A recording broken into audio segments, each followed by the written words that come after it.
Halo teman-teman, kembali lagi bersama saya Arya Febian. Kali ini kita masuk ke seri pembelajaran Ionic yang ke-7 teman-teman. Di mana seri pembelajaran ini kalian akan belajar tentang struktur folder yang telah kita install di first application yang kemarin kalian sudah buat juga teman-teman. Baiklah teman-teman, yuk mari kita belajar bersama. Kita akan bedah, kita akan coba memahami satu persatu folder dan file yang ada di dalam proyek aplikasi pertama kita.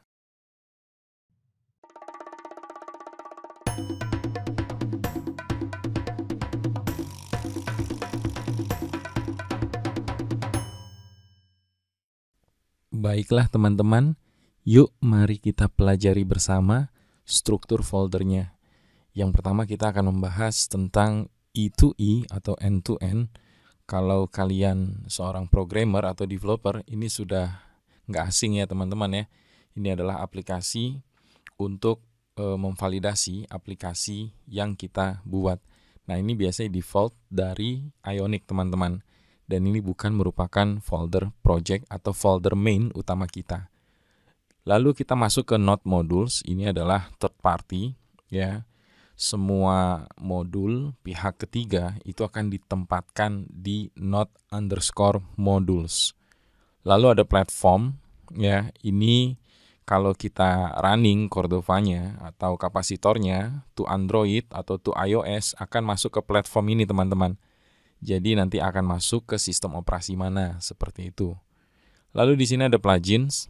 Plugins ini adalah juga pihak ketiga, di mana ya layaknya plugin ya seperti itu atau helper.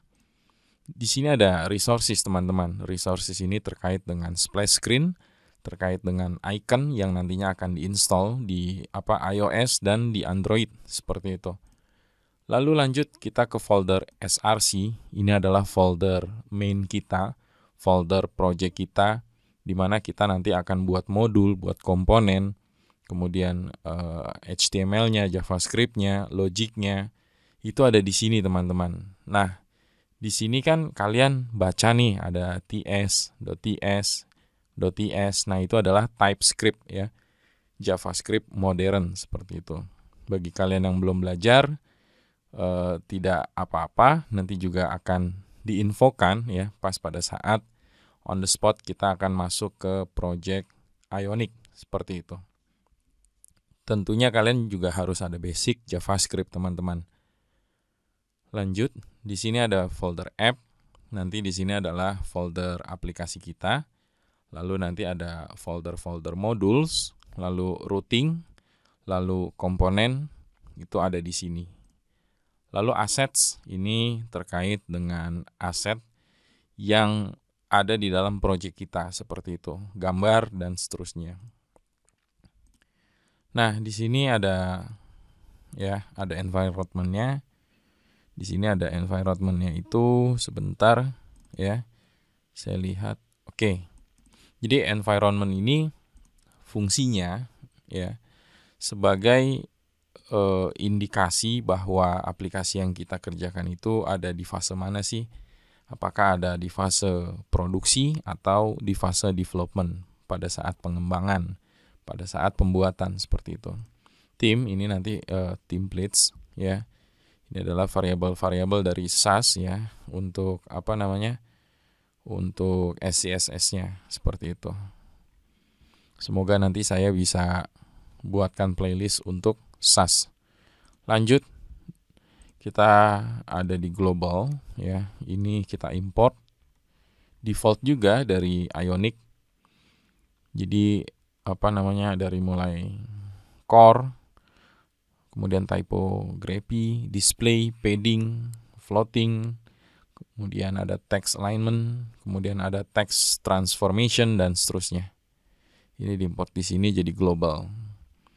Lalu kita lanjut lagi di sini teman-teman. Di sini ada folder www ya. Folder www ini merupakan folder di mana aplikasi kita telah dijalankan dan disederhanakan seperti itu.